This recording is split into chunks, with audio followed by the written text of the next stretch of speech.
what can you add to your life and also subtract? I'm not saying you need to give up this like striver, not at all. Like that part of you has fucking earned you your place. And it can get you far. Can get you super far. I'm just saying, make sure you add life rafts. As a former admin turned psychotherapist, Patch McCormick knows all too well the complex paradox of wanting to feel like enough while always striving for more. So if everyone we surround ourselves with feels like they're never enough and is constantly striving and it feels so much shame within around failure, well, if you fail, those people are going to ditch you fast. Because they don't have tolerance for failure. Precisely. They shame it within themselves. They criticize it. Basically, start surrounding yourself with people that have a more diverse view of the world, can actually have a different impact on your relationship to shame. In today's episode, we get into the psychology of failure, how our drive to achieve is often tangled up with early ideas of love,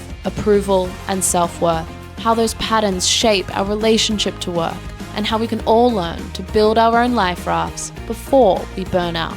Some people have failure as a core belief that was baked into them early on in childhood, where they constantly see themselves as a failure, as never measuring Right, so it's like up. part of their identity. Exactly. Also, one person's failure is another person's success. So you're more like seeing it as a failure, but you're not seeing how much success there is in your life. Thanks for coming on. Yeah, it's a pleasure. Thank you so much. I'm excited to have you on because, like I said in the intro, I feel like I've had so many conversations now and all these different themes are coming up, and now I'm just going to throw them all to you and you're going to figure it out. You're going to help us make sense of it. I'm starting everyone with a little softball of just how we met, how we came into each other's lives. Let's see if I have a very specific memory about this, but you go first. If I remember correctly, my badass sister introduced us. Yeah. And I was in advertising. We were both kind of doing similar roles, like managing director roles. You were at a much bigger agency. Was I? Chandelier. Yeah, Chandelier was bigger? Oh, yeah. We were like 20, 25 max, yeah. We weren't that much bigger, maybe 30, really? 40, yeah. I probably just made it out. Which is kind of funny because you say that. My memory of that, so we had a drink at this Japanese bar in Fort I'd Greene. never seen that. It was so cool. Yeah, that was in the back I take people there all the time. You do? Oh, yeah. I love it.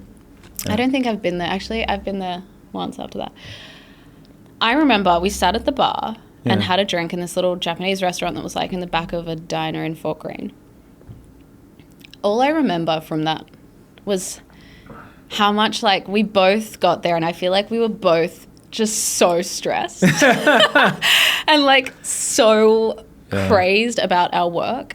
And I just remember Carrie was like, you guys should meet and you'd be friends. And then I feel like we both just sat there and talked about like how busy and important we were. And I feel like it was like representative of where we were both at that moment in our lives, where we associated like busyness with success and like chaos and being No, it's like it's heroized, right? It was like the hustle culture. The hustle culture, yes. Was quite peak literally hustle. Peak hustle. Our agency did a campaign for Fiverr on heroizing hustle culture. And thankfully I think society's moved on from that a bit, but I think so, a little bit. Yeah. How do you think it's evolved? Well, I mean, at that time, like, I don't know, when was that? 2017, something like that?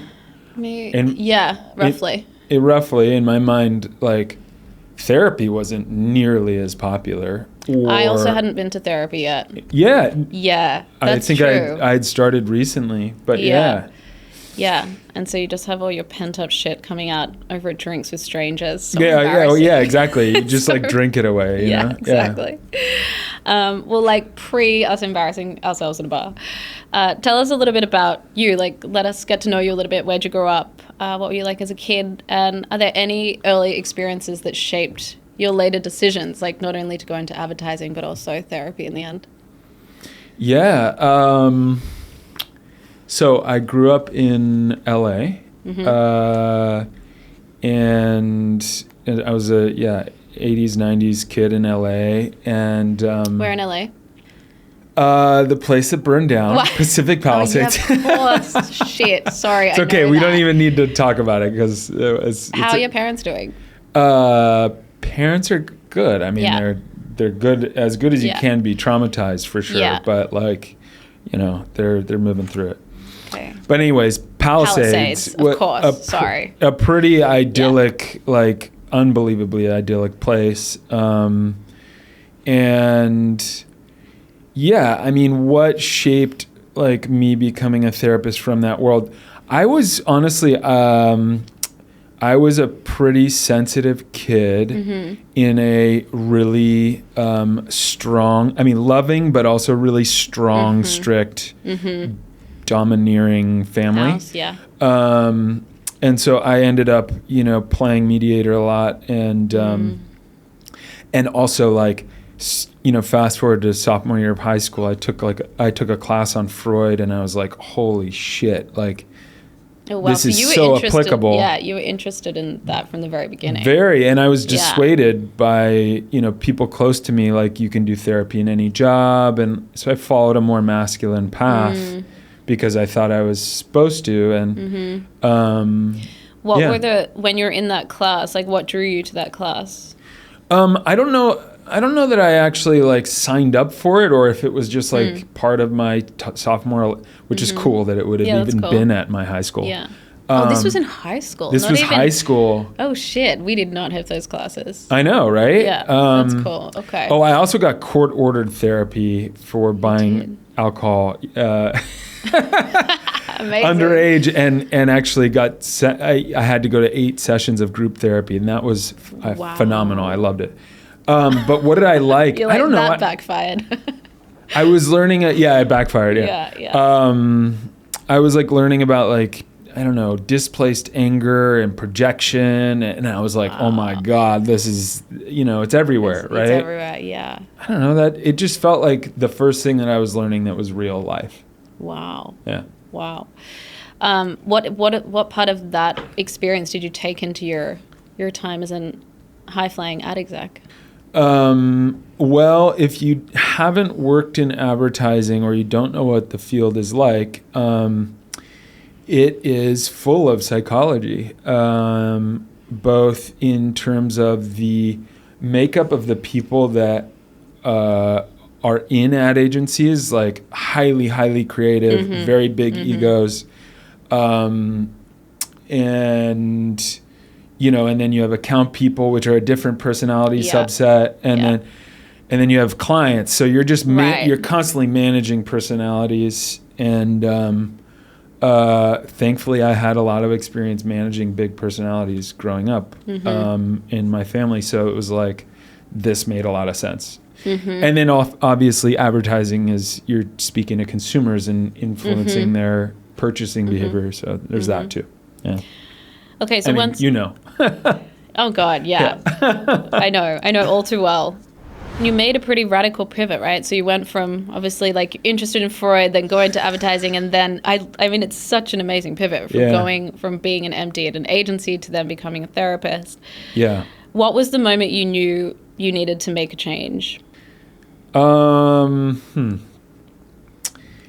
about 2 or 3 years into advertising, I started my own therapy. Meaning I went through a bad breakup and started group therapy, a men's group led by an LCSW in New York. And I was hooked. Like, you know, I had gone through a lot of shit. And again, that real life thing, like I was like, oh my God, this is like, you know, here I am working my ass off. I loved a lot of advertising. I truly did. And at the same time, I was like working so hard, 7 days a week, you know, sometimes till 3 a.m, frequently. And I was like, what of this am I applying to my actual life? Like, how is this making me a better at my relationships? And I was recognizing that it wasn't. And at the same time, I was being like heavily rewarded. I was feeling really competent. I was like, quote unquote, successful. So I was like, kept getting these golden handcuffs, right? But my relationships were totally suffering. Been there. Yeah. So that was like, I would say 3 years in, and then I just continued until I had the balls to, finally make the leap. Wow. Do you remember the moment? Like, was there a moment, or do you think it was more gradual? Well, I mean, knowing that it was going to be therapy, that was definitely more gradual. Interesting. And I did a lot of therapy and a lot of like soul searching, but no, I think about 2-3 years in, after like just, I don't know, it's just like severe burnout. Like I can't, this isn't sustainable. Yeah. What does your burnout look like? Might look different now in therapy, but what did your ad exact burnout look like? Well, so I started at a really small place, and I was wearing a lot of hats, starting on the creative side, but then I ended up, moving into operations, and sometimes I was the only account person and ops person, actually for a long time of that, managing like an insane amount of clients. So I got to a point where I like literally could not book. I couldn't schedule another, like my limbs felt heavy, Yeah. Like I can't fucking schedule another meeting or deal with your bullshit of show up, Sorry, I'm getting like viscerally angry, So that's what it looked like. But, also like, okay, so you just kind of crack and you get angry. And are you getting angry at yourself or others? Both. Yeah, the internalized stuff was just like, I would, frankly, I mean, to be completely honest, at that stage, I was just drinking it away. But, in the workplace, I was so passive aggressive and aggressive. And, Did you ever have physical, like mine is physical. When I get, I mean, I don't now, I feel like I've figured out a way to live a life that is more manageable. Yeah, of but course. In the moments where it was peak crazy burnout, my body always alerts me before my mind, for sure. Like no kidding. Yeah.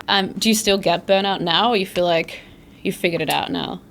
I mean, today my work-life balance is like astronomically better. Yeah, me too. And at the same time, us. If we had a drink now, I feel like it'd be really enjoyable. Yeah, right. Oh my gosh. Anyways.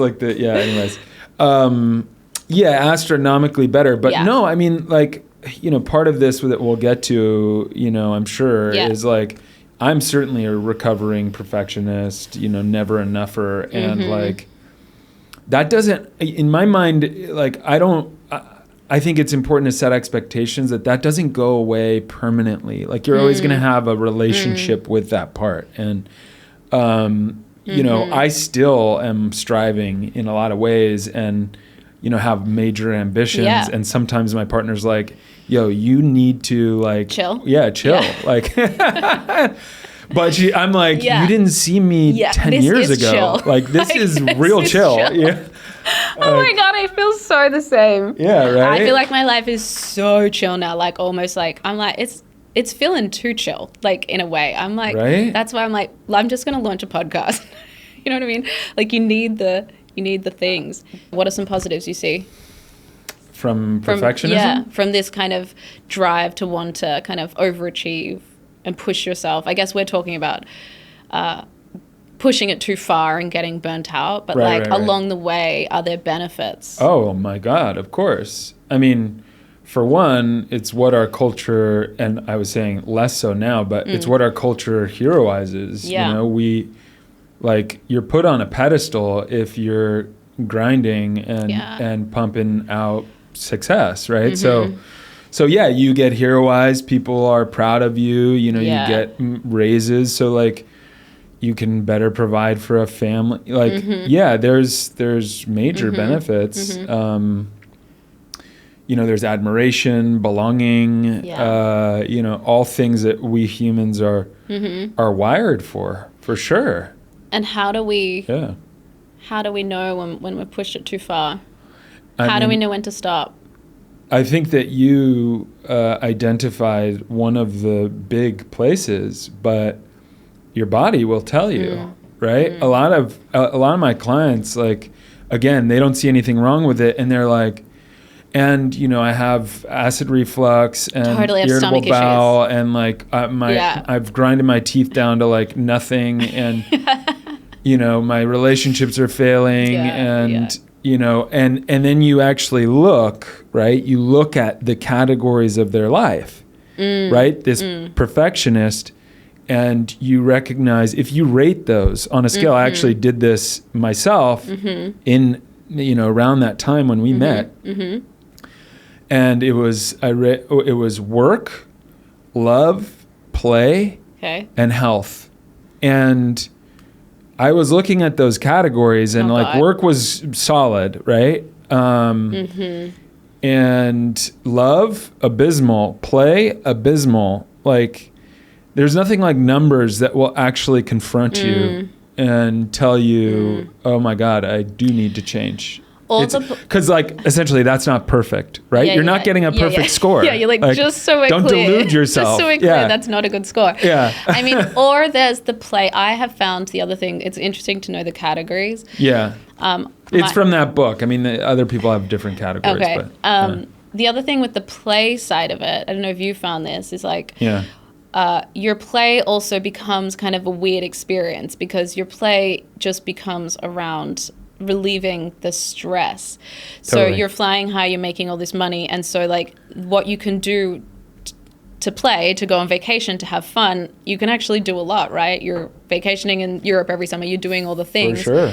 And I have found, when I look back on my career, it's like I spent a lot of money like relieving the stress. You know what I mean? Like I made all the money to spend all the money to make me feel better about making the money, and it's like this crazy vicious cycle. Right. And you can like take your... I remember like on a Thursday deciding I was going to go to Greece like that weekend, because you're like, and then you get there and you're like, I'm in Greece, this is amazing, and you're just like dissociating the whole time until you have to get back on the plane. Like, well that's you know what I mean? And that's, I mean, that's kind of like my reflection as well. Like, how much is that really rejuvenating? Play versus dissociation, right? Not at all, yeah. Yeah, mine was like partying and substances. And totally. Like, you're not present for that. You're not restoring. What does healthy play look like?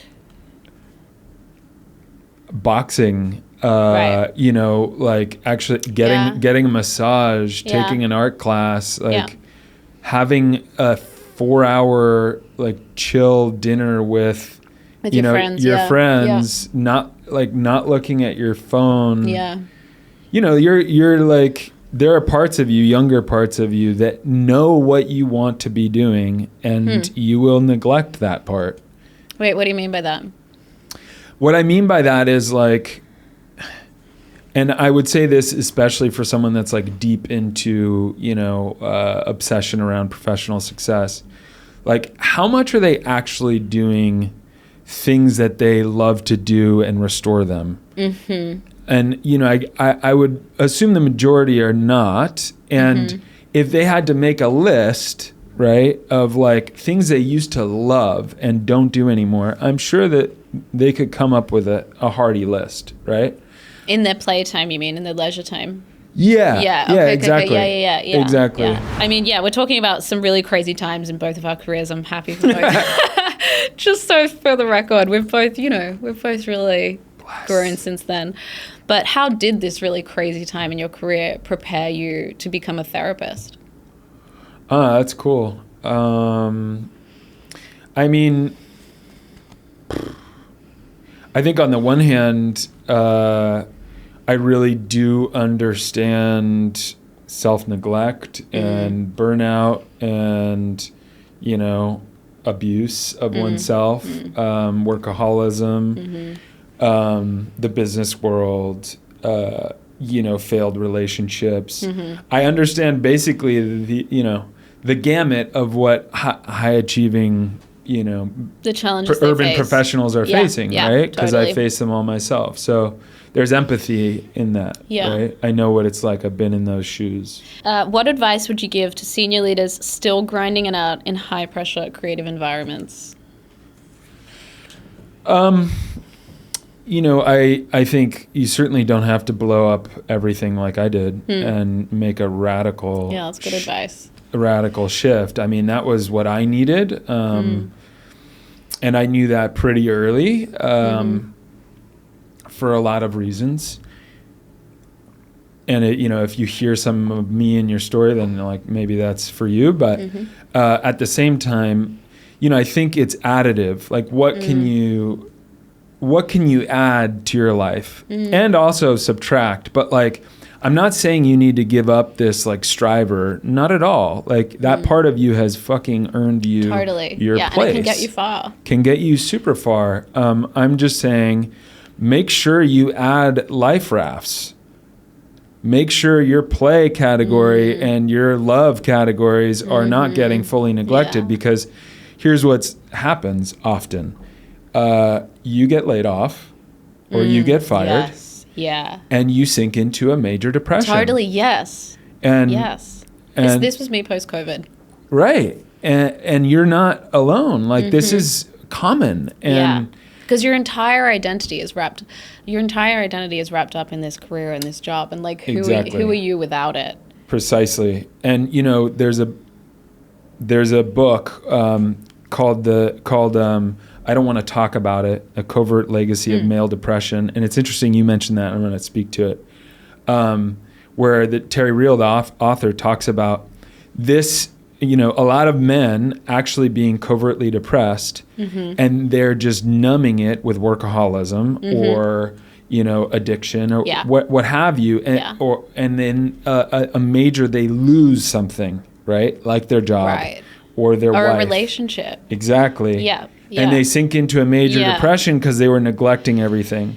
Now, I think that's happening a lot more with women these days because, you know, frankly, they're abiding by a lot of these patriarchal values and they're killing it in the professional world. Yeah. But like they're then sort of taking on that as their identity and that neglecting the rest. Right? Both of those things happened to me at the same time. Fuck. That was a really dark time for me because I had both of those things collapsing. But that was when I actually started doing a ton of therapy. And so actually it was the window I needed, and I probably wouldn't have jumped into that window. Exactly. If it all didn't come kind of crumbling down at that time. Yeah. Which turned out to be a good thing, and it allowed me to kind of like reset my entire life. Precisely. I mean, before that, and I'm not to categorize your experience, but like before that, you were the woman that I met that was just talking about how busy they were, which I was doing the same. Yeah. And I mean, I was like, I think so many things during that time. I miss weddings. I miss funerals. Like when I think I'm just like, same. Oh my God, so many weddings. I was a shit friend. Yeah. Like if you're listening, Sam Carey, your wedding haunts me. I've been friends with this girl since she's 7. She's one of like such a good friend of mine. And I didn't go to a wedding because I was just fucking busy. And I was just like, like that's a never again. I'm never gonna get that back. But anyway. No, but I think you're speaking to a real phenomenon, and thankfully you turned that around. That was your bottom. That was my like bottom, I think. Your dark night of the soul, where you now you created purpose from that, right? Totally. Yeah. I mean, you seem to me like a lot more aligned and totally grounded, integrated and grounded. Talking about other things other than work. Yeah. And like how boring. Oh my God. I'm allowed to cuss on here. Sorry. Yeah, for sure. Okay. I want to switch gears a little bit. I mean, cool. we're touching on the failure pieces in all of this, but I'm curious how you define failure for you. Is it a moment? Is it a feeling or something else? I mean, it can be all those things. I would say, though, I define failure as a belief. As a belief? As a belief. Okay. Yeah. And, some people have failure as a core belief, i.e., that was baked into them early on in childhood where they constantly see themselves as a failure, as never measuring up. Right, so it's like part of their identity. Exactly. And some people, believe they're a failure situationally, and in moments that's like more of a feeling, more of a moment. But yeah, I mean, also one person's failure is another person's success, right? Yeah, and also, that's a belief. Almost everyone who's sat here, can you guess how they've answered it? Because I've been actually shocked that a lot of them are the same, how they've thought about it. Like, obviously, we're talking about the executives. I don't know. A feeling? They've all said something along the lines of they see failure as a moment where they didn't reach expectations that they had set on themselves. Right. So it's this idea of self-imposed failure. Totally. And it's fascinating to me because I'm like, okay, so does this mean, like, who decides whether you've failed? Like, is it just that you had these expectations that you didn't meet? Or is it society saying, like, or is it what everyone else thinks? And if they consider it a failure, because there could be things that you don't really consider a failure, but the messages you're getting from everyone else is that it failed. And so then therefore you're like, okay, it is a failure. Yeah, no question. I mean, I think here's the thing. Attitudes and beliefs around failure are shaped by culture, right? Whether that's your societal culture, the U.S., which is a capitalistic one, we're obsessed with winning and obsessed. Or, your company culture, right? You can have company cultures that embrace failure, others that don't fucking allow it ever. Or, your family culture, which is, in my mind, aside from like the society, has the greatest impact on you, right? Oh, interesting. And how you view failure, no question. And where does that come from in the family unit? I think there are a couple of things that can shape this for someone, but it's modeled. Okay. Right? So it's you actually learn about failure and how to view it from how your parent views failure, right? So if you have a super perfectionistic, never enough parent, you're gonna, because we're kids, we just do what our parents do. You're gonna identify with that person, and that's how you internalize it, right? Another is, you're basically your love was conditional based on this, right? Right. So if you're not getting A+, you're not loved, right? So essentially, like, everything is shaped around that. Or you're overtly shamed, right? By your parents. Right. Yeah, I guess it's like what they value. Precisely. Yeah, I'm just, even when you're saying that, I'm trying to think of my own. I think my dad was a little bit maybe like the middle. Like, I have a very loving relationship with him and still do to this day. But he's always been very interested in the work side of my life much more than my personal life. Yeah. He's more interested, he's very interested in my ambitions, my success, and totally. That's been in some ways really motivating for me, actually, right? Because for sure. I was able to connect with him in that way, whereas I think my mum has always had like a more holistic view on my life.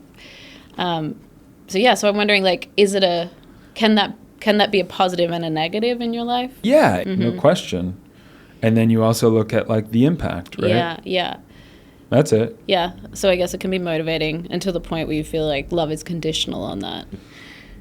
And then you're fucked. Then you're kind of fucked, yeah. I mean, I don't think that, by the way, for the record, but I have felt, a pressure of that for sure. And that shapes your behavior. Totally. Ultimately, because he's like, okay, this is what my dad cares about.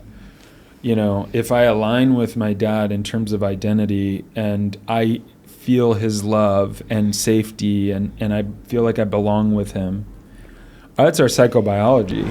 My next question is really, why does failure trigger such intense emotions? Kind of like shame and embarrassment, things like that. Yeah, if you understand that humans are belonging creatures, our entire existence depends on how much we stayed with the pack, right? Because from an attachment perspective, human infants are completely helpless at birth, so they attach to their parents, right? So we're wired to stay with the pack. And if you're in a society that defines acceptance and like belonging and winning belonging as winning, right? I got you, yeah. Then failure equates to shame. Shame is what we feel when we feel like we don't belong, right? So, I mean, our society, your dad, right? Yeah. I'm sure, advertising, right? All of these, literally every belonging community you were in is saying failure's bad, and you should be ashamed of that. We won't accept you. Yeah. Yeah. And thank God you're learning the opposite. Right. And to ignore it. Fuck that. Yeah, exactly. I mean, this is almost, I'm kind of trying to jump ahead here because what we're saying is linking to one of the questions I had around success. When things are going well, right, and you're riding high on your career, you're surrounded by all these people. You're never as popular. Like, I was never as popular when I was like in certain roles because you've got all these people around you who your sphere of influence expands. People want to be around you. Totally. Those incentives become blurry. Your community is really strong. And I think what we're kind of touching at is that failure becomes this kind of, singular experience. Yeah. And we're like excluded from the group. Totally. It's like the moments of failure, suddenly everyone disappears. How do we navigate that? How do we get to a point where that community stays around and supports that person through the failure? Because then I feel like it wouldn't feel so heavy or hard to deal with. Yeah, it wouldn't. And this is a big part of therapy, right? We are essentially the sum total of the 5 people we spend the most time with. Right. Oh my God, I believe this so wholeheartedly. And the 5 nervous systems we spend the most time with, right? So if everyone we surround ourselves with feels like they're never enough and is constantly striving and feels so much shame within around failure, well, if you fail, those people are going to ditch you fast, right? Because you're, so I think because they don't have tolerance for failure. Precisely. They shame it within themselves. They criticize it, right? And I'm no blame to them. That's human nature. But I think that these failures are, again, opportunities to completely transform your life.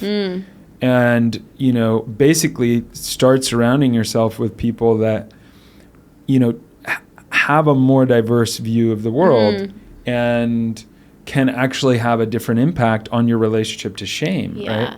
There's more compassion. That's such good advice of just like finding people who are more accepting, I guess you're saying, more tolerant. Precisely. Yeah, have like good relationships with their work, We don't need more than, research indicates 3 to 5 close friends is like, that is all you need, truly. And we mistake often, breadth for depth. Sure, and for sure. Frankly, you can have 100 fake friends and feel totally alone. You can have 3 real friends and feel like so safe. Yeah. And so happy. Yeah. I really believe that. I've always thought of the line, you are the company you keep. I think that's so true. But it's great advice. Like if you find yourself feeling alone and embarrassed and ashamed in those moments of failure, then it's just as much about, obviously there's internal work, but it's also external environment and changing that and changing the people. Bingo. Great advice. Yeah. Love it. Find new friends.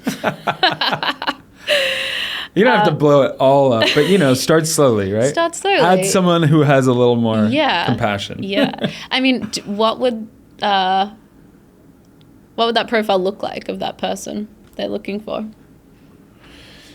Someone more compassionate? Yeah, more compassionate, like actually can hold space for all of you, not just parts of you. If you have not just the success. If you have to put on a mask around this person, you can't be authentic. Like that's a red flag, right? Usually, they have healthy relationships with work, whatever, and yeah, sometimes this can be like real hard work to find those people. And definitely. by the way, if you're a person that like defines yourself by work, like I'm not shaming you either, you know, like I've been there and I still am there sometimes, right?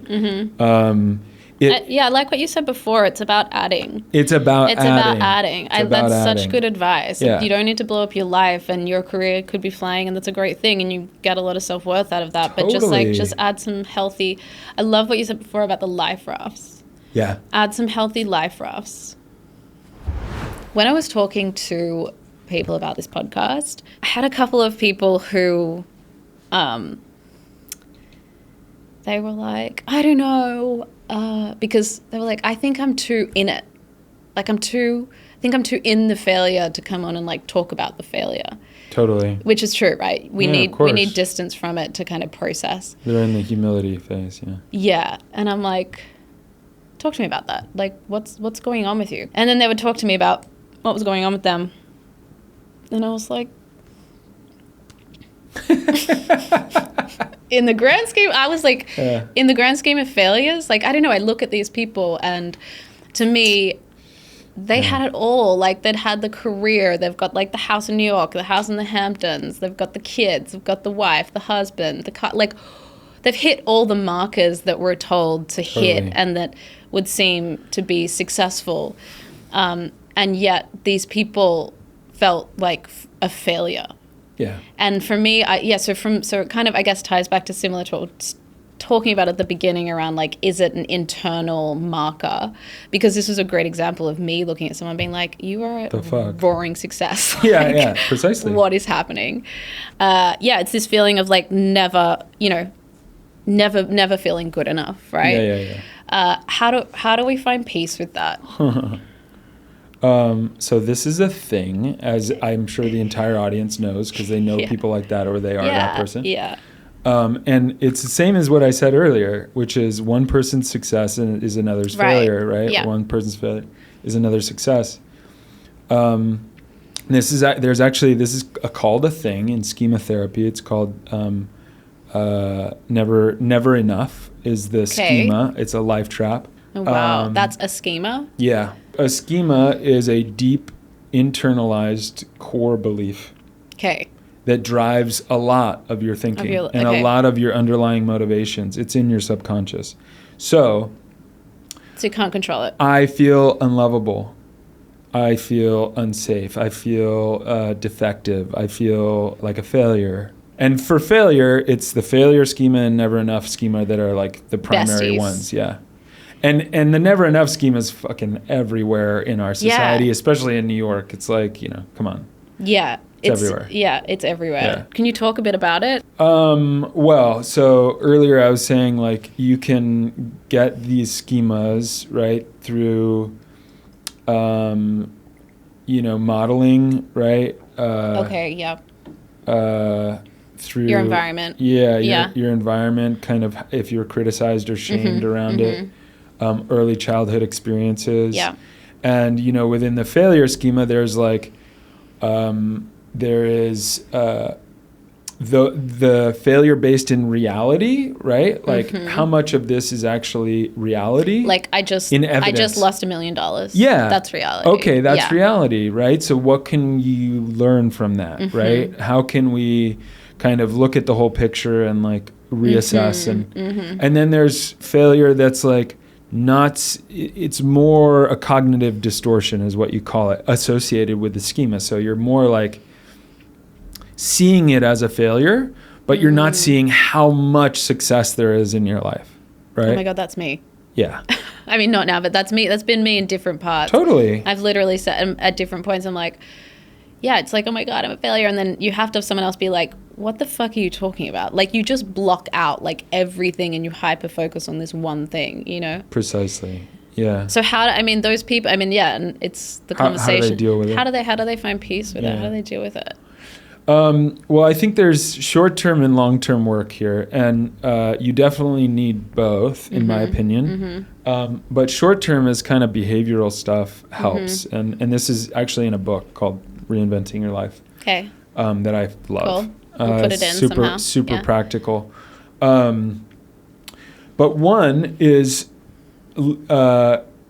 quite literally list all of your achievements. Okay. And I'm talking like all of them. In the categories like that you talked Lifetime. about before? Sure. In the categories if you want, but like, you know, you can just make a list, right?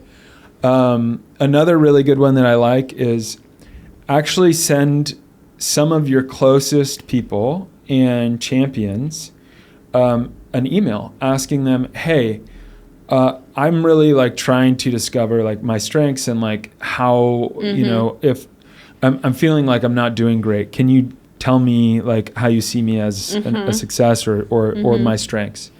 That one goes a long way because you see how other people see you often goes further, right? And then it's like, okay, I'm getting this social cue, right? Can I add to that? Yeah, absolutely. Yeah, so I did a workshop while I've been here. I did a workshop with the Times, with the newsroom. And part of the work we did was having a conversation around identifying people's strengths. And like afterwards, I asked them, like, I was like, okay. I was like, what was that experience like for you? And they were just like, cathartic, healing. That was like therapy, motivating, like all the things. And you're just like, we spend so much time in the negative self-talk because we think we need everyone to be excellent and everything, and that's just not the case. Well, and we think that negative self-talk and focusing on the bad is effective, and it's actually research indicates it's the opposite. It's not. And the same applies to relationships. Right. No, seriously, like basically the lifeblood of relationships is appreciation, right? Right. And the Gottmans talk about the relationship masters have a 5-to-1 ratio of appreciation to, you know, complaint or negative critique. Right. And that is motivating, right? That motivates people to like actually feel good and connect and do more. But when a critique and negativity takes over a relationship, you divorce. Right. That's what happens in organizations. Totally. They fail. True. They fail. Wow. So you think like the criticism is kind of a big reason why these relationships break down? Over criticism? Oh, yeah. No question. Yeah, I mean, there are some cultures where there's maniacal bosses that, you know, can turn over. But that's also incredibly expensive, not sustainable, and it's driven by, you know, a maniac. So, like, that's different, right? Yeah, but that's how we were all brought up in corporate. Don't you think? Like, totally. We were kind of raised as, like, you get the promotion if you... Here's your 3 things you need to do better at, and come back to me when you've done better at them. Instead of being like, these are the 3 things that you are like so fucking good at, and if you do them so well that you kind of get results for the company, come back and we'll give you the money then. You know, completely different conversation. Well, and like, how good do you feel in those conversations? Yeah. I mean, listen, there's a lot of ways to run companies. We don't want to shame any other way, but like, you know, the research indicates. But we're right. No, the best way to say you're right is the research. The research. I gotta like, I gotta cite some more research. 2 more questions for you, and then we'll go into quick fire. The second last one is, how do you help clients rebuild the confidence to take risks after a major loss or setback? I mean, I think there's definitely the stage of just meeting them where they're at and validating that it fucking sucks. Right? Yeah, and letting them sit in it. Yeah, not sit in it alone, but like actually compassionately be there with them. And, you know, I practice a modality called parts work that, you know, it's basically operationalizes self-compassion. And so you start to relate to different parts of yourself, i.e. there's a part of me that feels like a failure right now. And if this were a best friend, how would you speak to that person about their failure? Yeah, exactly. Completely different. And I stole this from another podcast, but I actually now have clients text me every day that they're feeling a lot of negative self-talk, how they would speak to a friend who is feeling that way. And they text it to me, so they start to get into this. It's basically cognitive restructuring. You're rewiring neural pathways when you do this. so that they develop a healthy voice that can support them through it. Wow. Yeah. The rebuild is to call you. Is to call you and get on your books. And I'm sure, plenty of people have good friends that can do this, and family that already is there for them, Okay. Rapid fire. Uh-oh. We've got 10 of them. What's one belief about relationships you wish more people would let go of? Fuck yes or no. There's a Mark Manson popularized quote that it's either a fuck yes or it's a no. And I think that's incredibly misleading, especially for folks that struggle with insecure attachment. Okay. Because they say fuck yes to crazy chemistry, even though it's toxic for them. And they say no to healthy stability stuff. And so I think that is bullshit advice. Just no offense, Mark. Yeah. I love that. It's great for securely attached people, maybe, but... which is more emotionally intense, a therapy session or a board meeting? Oh, it depends on the board meeting. Depends it depends on the therapy session. But it really depends. A gnarly couples therapy session is really intense. Wild. It's really intense. Wild. But if you bomb a meeting, that's also really hard. Choose your hard. Choose your hard. What's one thing you wish CEOs in the creative industry did more often? Oh man, had humility. Perfect. What's one modeled humility? Yeah. What's one thing you used to believe about masculinity that you no longer do? That sensitivity was weakness. That vulnerability was not incredibly courageous. Love that. What's one emotion a lot of people avoid but absolutely need to feel? Can I pick 3? Sure. Yeah. So under patriarchy, a lot of people avoid fear, sadness, and shame. And they deny that they exist, and then they come out sideways, right? Right. And they result in, total collapse when you don't face them and move through them. What has more of an impact on our lives, nature or nurture? Oh, shit. You're like, that's not a 5 p.m. quick fire. Oh, my gosh. I mean, frankly, I deal more with nurture. So I'm going to go with nurture. But I don't deny that nature has a major, major, major impact. Of course. I think I agree with you. But yeah, I think nurture. I'm a nurture guy. Yeah. I think it's also kind of nice if you like, it feels more powerful to think you can change things, Maybe that's it. Yeah, maybe that's it. Most underrated part of therapy?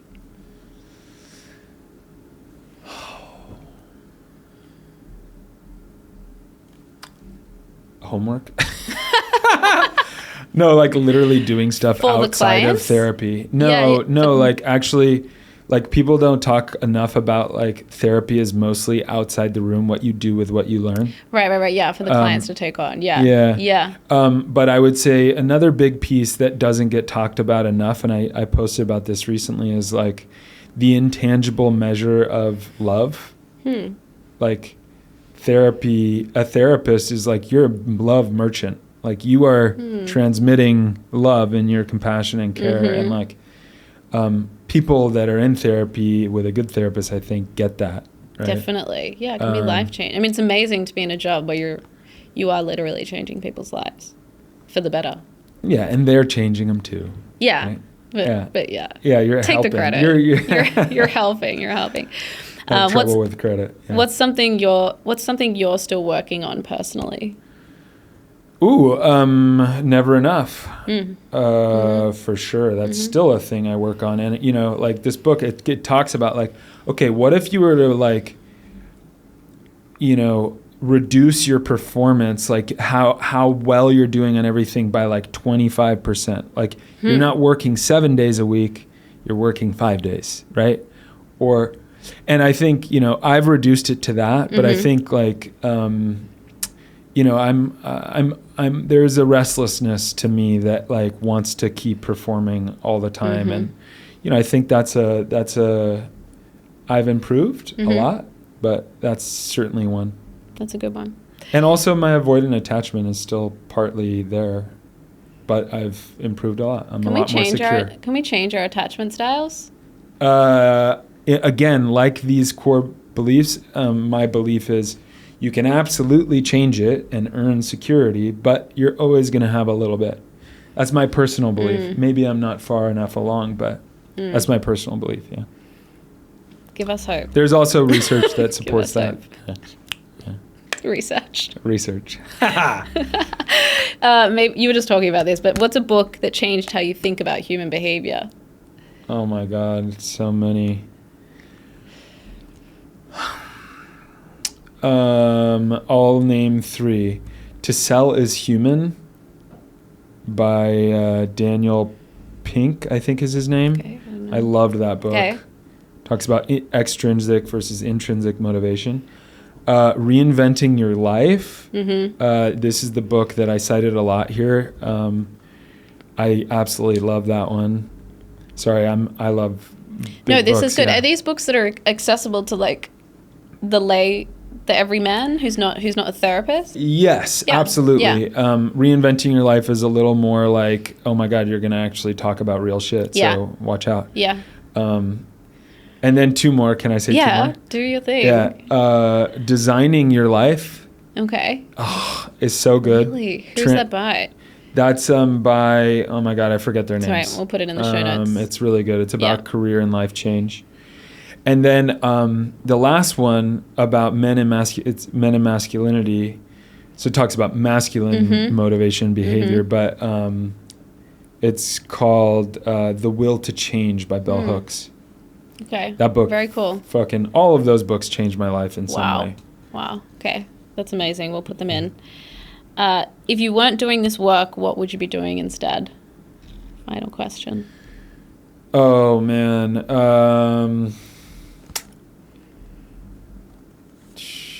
I would be running a restaurant. Really? What type of restaurant? You know, I like back in the day when I was actually serious about this, it was an idea of like Mediterranean Californian fusion. I lived in Spain for a while. I lived in Argentina for a while. And so that was that. One of my favorite jobs in my entire life was working in a restaurant. Very cool. I love that shit. Do you think that could happen? Do you think that's still ahead of you? Yes. I mean, I love it, but work-life balance is brutal. Yeah, running a restaurant's margins no are tiny, and you end up spending as much time with your family as a diplomat does, or the president. It's like ridiculous. Also, I wonder if actually, doing it wouldn't be as fun as dreaming about it. Exactly. Like I used to have these. It was nice to clock in and clock out. Yeah. My friends and I at one point were like, we want to open this boutique hotel, and like we did all these plans, and it's like it got pretty far, and then a hotel would be another. Yeah, and then we were like, so cool. Actually, the reality of this sounds like hell. Let's just go back to our jobs, and like that was fun.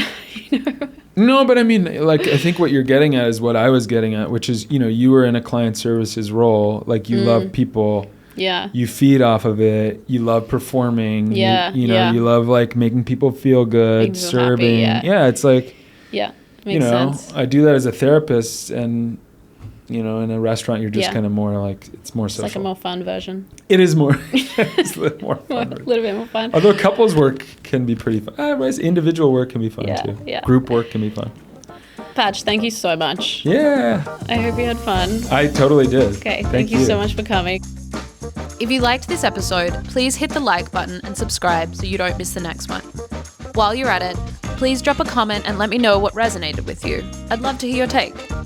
And as always, I'd be so unbelievably grateful if you could share your favorite episode with a friend. It really is the only way an independent podcast like this can be discovered.